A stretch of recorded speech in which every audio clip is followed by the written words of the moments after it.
I'm rolling. All right, so let's start off. What are the basic, for those people who don't know, what are the basic qualifications to be a deputy? Well, first of all, now we're only taking people that are certified. We have very few applicants that we take that are not going to be certified, which means that we take them out of the police academy after they come through Palm Beach State College. That's our main focus right now. Prior to my coming here, we would hire people that had college education. We want 2 years or more. Obviously got a good background, stable people. They go through the process, psychological, and then they go through an interview, and then they come on board with us. But now the process is much better for us because not only do we get people that have been already certified, which means we don't have to bear that cost, but then we bring them out, put them into our reserve unit. They're not really our permanent employees. They're not getting paid. And we put them through an FTO process for 12 or 16 weeks, so we get another look at them to see if they're going to fit through our process. Are there fundamental disqualifiers?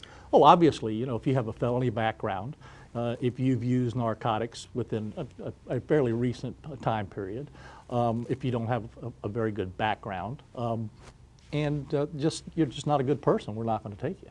All right, so you know who we're here to talk to you about specifically, Yes. Deputy Michael Cieszynski. What is your impression of Deputy Cieszynski? Since he's been here, he's done a very good job. He's been here a little over 8 years, had some very minor counseling forms, which is not even a discipline. It's just a reminder you got to do things right. But basically, he's been a good employee. And let's talk about his background. Came here with a criminal record, couple arrests, disorderly conduct, assault. Should that have disqualified him? Well, you got to go back and look at these are juvenile things that were very minor. They are misdemeanors. Years old. I can't speak to whether he should have been hired or not. The fact of the matter is he was hired. At that point in time, who did the review thought that they were minor enough that it didn't disqualify him. What about his employment background? Based on where he worked before, he had been reprimanded as a police officer, misconduct, getting in the middle of fights, at one point even described as a wild man by witnesses. Should that have been a red flag? Well, you got to take it in context. First of all, that was part-time work. He wasn't even a full-time police officer on very, very small places. And I don't know what in context they were as far as those comments were made. All I can tell you is those were looked at by the background investigators at the time. And again, the people who made the decision to hire him thought that they were insignificant enough not to disqualify him. And so the fact that he was reprimanded, at one point he had even been placed on suspension for 30 days, would that have gotten your attention had you been in the position to hire him? Well, I can't tell you that because I didn't have the opportunity to look at it. He's hired prior to me being here. All I can do is make sure that I monitor people that are, I inherit basically going forward. And we have a lot of checks and balances in place that weren't in place when I got here. One of them is an early warning system. We have an early warning system that is through our internal affairs. Anybody that has 5 uses of force or more is automatically reviewed, more than the normal force would be reviewed. They're brought in, we sit down, we go over it, we make sure that everything was done right, counsel them and say maybe there was an alternative way to do things, if in fact there was, and that gives us a chance to review all the uses of force that people are involved in. So there's a lot of checks and balances, but again, this employee has got a good work record here for the last over 8 years. And we'll talk about his record here in just a moment, but going back to when he was hired, that psychological, pre-employment psychological evaluation, what is the purpose of that? Well, that's to screen out people that really are not suited for the job. And that is a subjective analysis by the psychologist. And they rate it from excellent down to shouldn't be hired. Okay, and so in Michael Cieszynski's case, we found that his psychological evaluation, he was deemed a moderate risk. Okay. So that's really, you can't say don't and you can't say do. It's in the middle of the road. So what does moderate risk mean to you? That there's no red flags going up that he shouldn't be hired. Really? No red flags? Nope. Wow. Even though the psychologist, in his words, it says there is serious question regarding data relevant to this candidate's suitability for employment, quote, could be a high risk for future performance difficulty. Well, is that a red flag? it's not because what is he talking about? Does that mean he can't write reports properly? I mean, that's very subjective on that person's part. But again, I go back to the fact that he was hired when I got here. I can only be responsible for things going forward, and going forward, he's done a pretty good job. And so it begs obviously the question that had you been in the position to hire him, Mhm. based on everything that we've laid out for you, criminal background, an employment background that is questionable at best, that includes reprimands, suspensions, misconduct as a police officer, a moderate risk psychological evaluation. Had you been in the position to hire him, Sheriff, would you have hired Deputy Szynski? Okay, moot point. The fact of the matter is, he was hired. All I can be responsible for are employees that I inherit going forward, to monitor their performance, to see how they perform, and if in fact they don't perform properly, then I will take the appropriate action. To date, I don't have any reason to terminate this individual or see that he's done anything inappropriately. Would Deputy Szynski's record meet your standards for hire today? Again, I got to go back and tell you, it's a moot point. The fact of the matter is, he's an employee here. I can only monitor his progress going forward.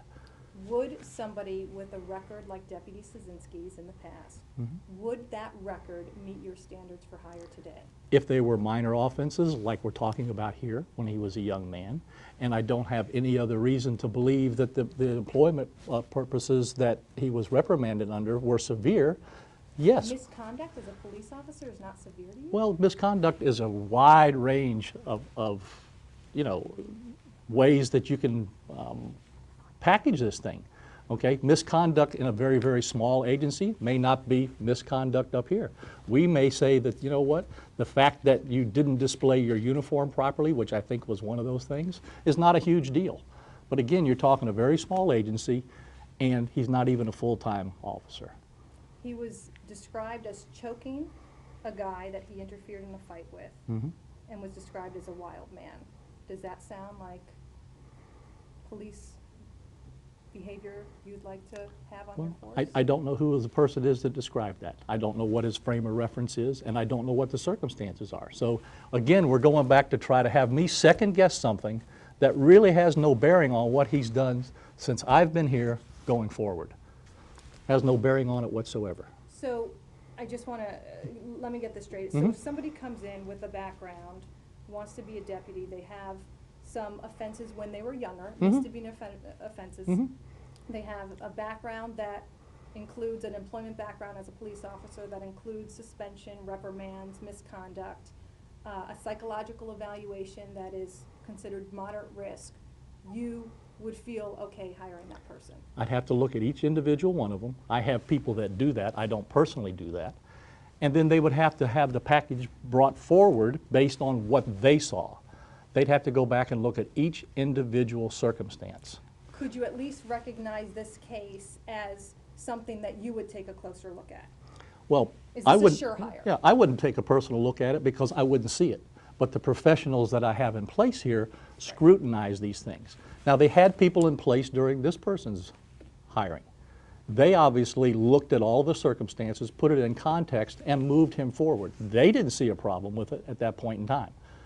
And I can tell you, going forward, since I've gotten here, and he's been an employee for over 8 years, we haven't seen that he's done anything inappropriately. Let's talk about his employment Okay. here. He has been the subject of 7 citizen complaints, at least that we're aware of. He's had 9 commendations, 7 citizen complaints. He has been named in a lawsuit in which he was alleged to have used excessive force. Okay. Are those not red flags to you? Well, first of all of the citizens' complaints, the ones that I looked at, unless you've got something different, there was no action taken and they were unsubstantiated. That means he was cleared. By internal affairs? Absolutely. By your But department? absolutely, we review all of our complaints that come in. Some of them are founded and we take action, but the ones that are unfounded, as these were, we don't take any action. The lawsuit he was named in, you know, we get sued for everything. Anybody can file a lawsuit for whatever they want to. That doesn't mean that we did anything inappropriately. That means they just filed a lawsuit. So he wasn't found that he did anything inappropriate in that lawsuit And whatsoever. What should the public make of that lawsuit in which, of course, he was named for excessive force, the sheriff's office was named for negligent hiring, among other things? What should the public make of the fact that in the course of investigating this, the plaintiff's attorney, in the course of gathering this guy's background, it That background was not made available. Those records, everything that we're talking about, the criminal background, the employment background, the psychological screening, among other things, what should the public make of the fact that your office did not release those documents? Well, it's not that they never did, it's just that it wasn't done in a timely fashion. At some point in time, they were released. And we made a mistake. There's no doubt about that. They should have been released sooner than they were, but there was nothing maliciously done here. So did your office engage in a cover-up? Oh, absolutely not. You know, we handle thousands of public records. Something's going to fall through the cracks. This particular one fell through the cracks. We Sir, did with all not. due respect, falling through the cracks is not 2 years worth of, quote, stonewalling in the words of a judge. This case got to the point where, judge's words, not mine, the office continually misled the plaintiff and the court to the point where the judge said, and I quote, "This was nothing short of fraud on the court." Nothing short of fraud on the court? Well, that's unfortunate words on the part of the judge. I can tell you this, there's no doubt that we should have done something more in a timely fashion. There was definite miscommunications between the people who should have supplied the records and what they thought they should supplied. We were comfortable that we supplied everything we should have, without a doubt. But you know what? The judge didn't see it that way. That's fine. The judge saw it as misleading. Well, that's That fine. essentially That's the lied, judge's that the opinion. office lied That's the about judge's supplying. opinion. And, you know, judges have opinions on a lot of things. We don't necessarily agree with that, but the fact of the matter is we do agree that we probably should have released some other things in a timely fashion and that there was a miscommunication on what we thought we should have given them versus what we given them. No problem. And we've resolved that. We've put out memos saying, you know, you need to make sure that you furnish the right records in a timely fashion. We admit that. Happens. Does your office keep confidential files on employees? There's no such thing as confidential files. We have files, and if the public records requests are made and they're not under the exemptions of the law, then we provide them. And we have a legal staff to review that, and we go through and provide everything under the law. So why did your former director, manager of internal affairs, Larry Easton, make an admission to keeping confidential files on employees, of which contained this background information that we're talking about today? Well, see, that's where the miscommunication comes in. He characterized it as that, and that's his characterization of it. And of course, he's no longer here, and that's the fact that we should have released those, and they're not exempt under what he thought they were exempt from. That's the miscommunication. So what, he just made up the words confidential files? Well, I mean, that was his take on it. That's all I can tell you. So then why did your chief legal counsel say the words, something to the effect of, referring to the plaintiff's attorney, Mr. Slinkman figured it out? Well, I don't know. I don't know what you're talking about as far as that's concerned. The bottom line here, Mr. Groen, is this. I admit the fact that we should have given the records in a more timely fashion. There was miscommunication based on what Internal Affairs and the people supplying the records thought they should supply versus what they should have supplied. We made an error there. It fell through the cracks. Hopefully it won't happen again. We've put the memo out to the people that says you need to supply all that. I mean, that's all we can humanly possibly do. I can't do any more than that. Right. So at this point, do you feel like the streets of Palm Beach County are safer with somebody like a Michael Szynski on the streets? Again, for the last 8 years he's been here, he's been doing a very good job. There's no reason for me to think otherwise based on what his performance records are and what he's accomplished. And as far as the streets being safe here, the streets are very safe. In fact, for 4 years in a row, we've had a reduction in crime, not only in the unincorporated areas, but in all the cities that we've taken over. Can you understand, given everything that we've laid out, this guy's criminal background, his employment background, the psychological evaluation that flagged him for being a moderate risk, an excessive force lawsuit, complaints, can you at least understand where the public might look at a guy like this and say, wait, should I be trusting this guy with my life? Well, first of all, you say the public. I'm not so sure if I put 10 people in this room and explained to them all of the circumstances involved, it would get the same take on it as you are trying to portray this as. The bottom line is this. He was hired. He went through a process that was here. It was before I was here. I have no control over that. What I have control over is January 1, 2005 going forward.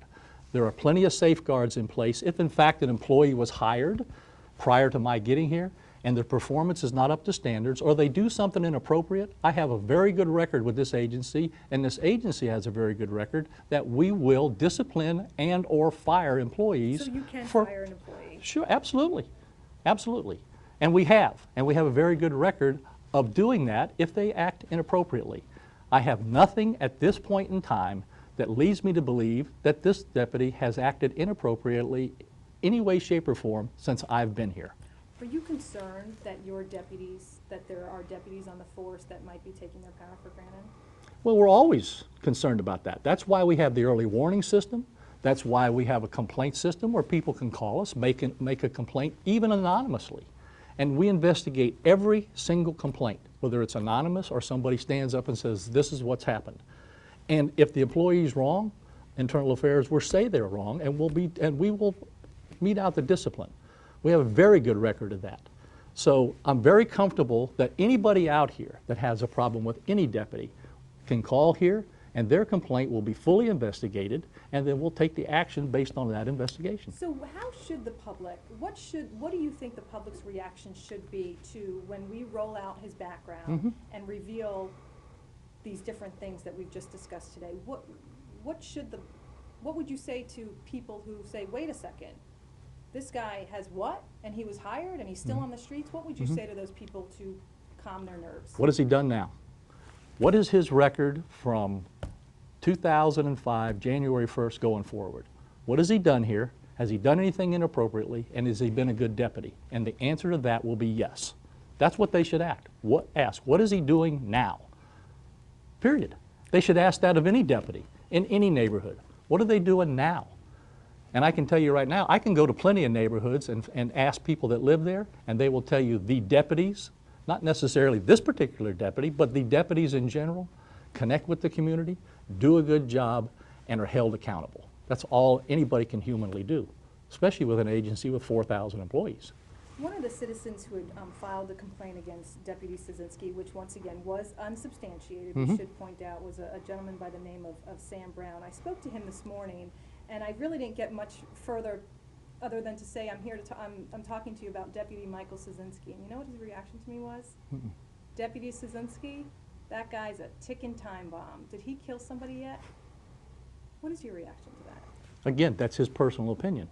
I don't know what he bases it on, but again, like you said, the complaint that he made was unsubstantiated.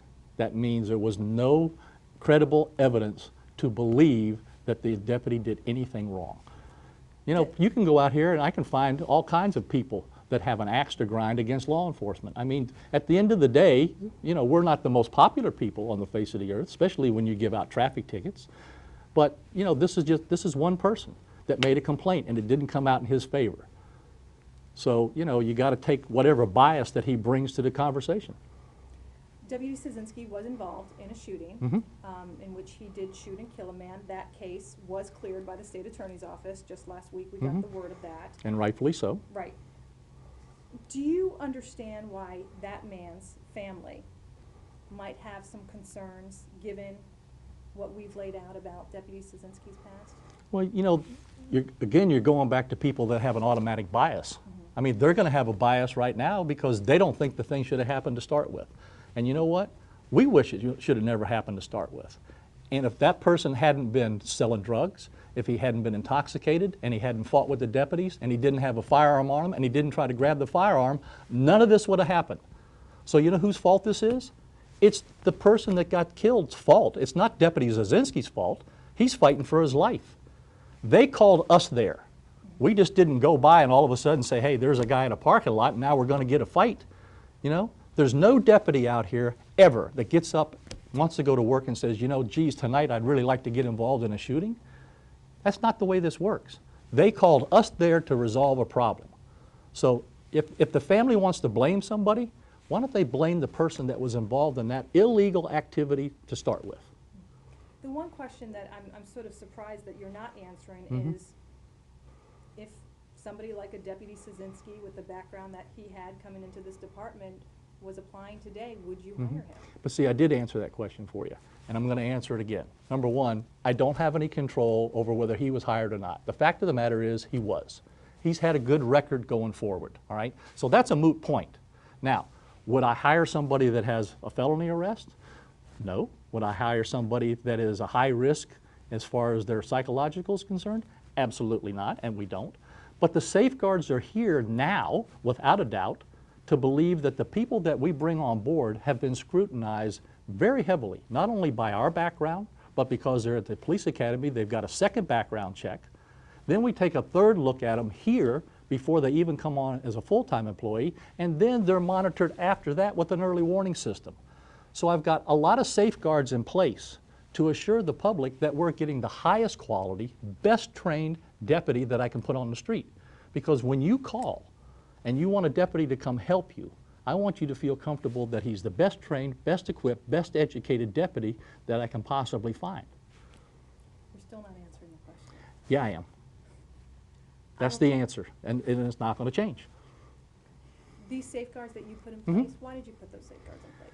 Because that is a professional organization that meets accreditation standards. See, this organization is accredited through the state of Florida.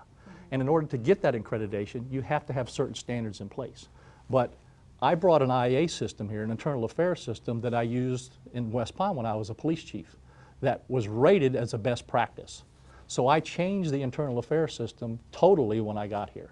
And along with that, brought the early warning system, which other agencies around the state and the nation now have copied our model on the early warning system. It's to prevent, like you say, problems from happening and not monitor it. Right. We monitor it very closely. Very good. I think we're all set. Anything else that you wanted to add? No, I'm good. That would be an impossibility. I mean, I don't know how many people were hired prior to getting here, but when you got an agency of 4,000 people, again, the safeguards are in place for everybody that's here. After I got here in 2005, going forward, we're monitoring everybody. Doesn't matter when they were hired, whether it was in 1989, 1990, 2005, whatever it is, they're being monitored very closely going forward. So there's no reason to go back and check all these people because they're being monitored going forward. And what is that psychological testing? How often does that take place? It only takes place on entry, Okay. or unless that you get involved in a shooting. Then So, they go for back. example, Yeah, that's right. When Deputy the Deputy Szynski went back to the psychological people before he came back to work, again, and they cleared him to come back to work. Again, going forward, all right, we're going to uncover it. It's going to show. People will make a complaint. We'll look at it, and if they're wrong, then we're going to do something about it. But the safeguards are there. The early warning system is there as a checks and balance. You know, it's like the different forms of government. One's looking at the other. Well, the early warning system is looking at everything the deputies do out here. So if I've got somebody that, you know, like you say, shouldn't have been hired, but they're here, and they do something inappropriate, we're going to know, and then we're going to do something about it. And just for my own curiosity, in the case of the Feline Lehman case, that internal affairs investigation, I was sort of curious as to why she wasn't interviewed and then the person in the car with her, that Penny Martin girl, wasn't interviewed. The internal affairs investigation, basically they interviewed Deputy Szynski and then the deputy that was with him. But they Well, didn't the interview original anybody use, else. at the original use of force, that's when the people are interviewed right there. There's no reason to interview them a second time. See, anytime force is used here, there's an investigation done on the scene. A supervisor goes there and will talk to the people involved. They'll talk to the deputy. They'll look at the scene. They'll look at everything. In that case, there was not an investigation. There had to be a of the blue scene. team form. I mean, she's claiming that she ended up being Well, they can, kidnapped. well, and abducted. they can claim anything they So- want. Yeah, but at the end of the day, all of her accusations were unfounded. In fact, in her deposition, she ended up saying in her deposition, the deputy didn't do anything wrong. Those were her words. The deputy did not do anything wrong. Why did you settle that case then? Business decision.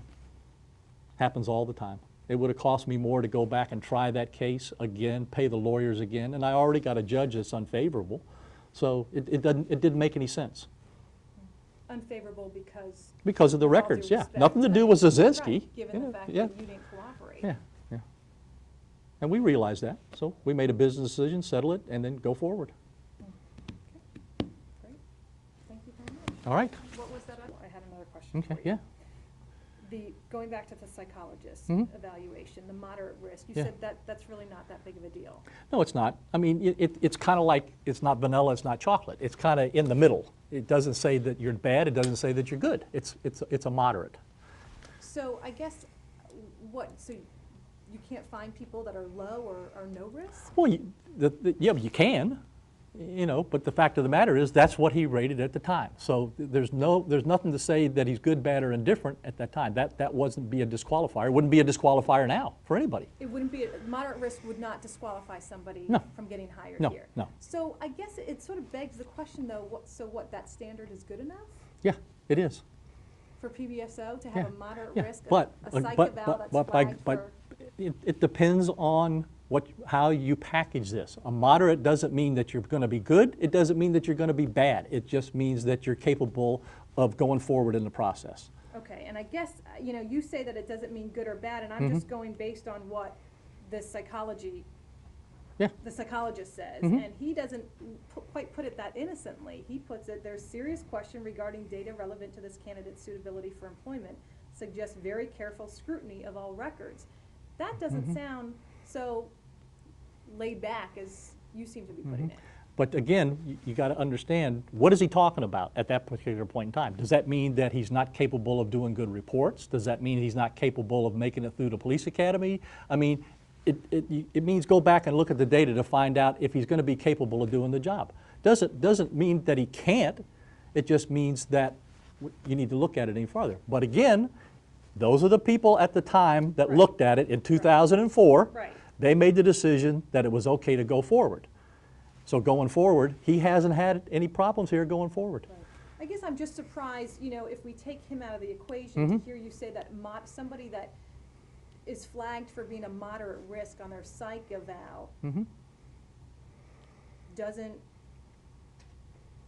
get, from your standpoint, doesn't raise the alarm, Okay. isn't a red flag. It's not, because it's in the middle. It doesn't say bad, it doesn't say good.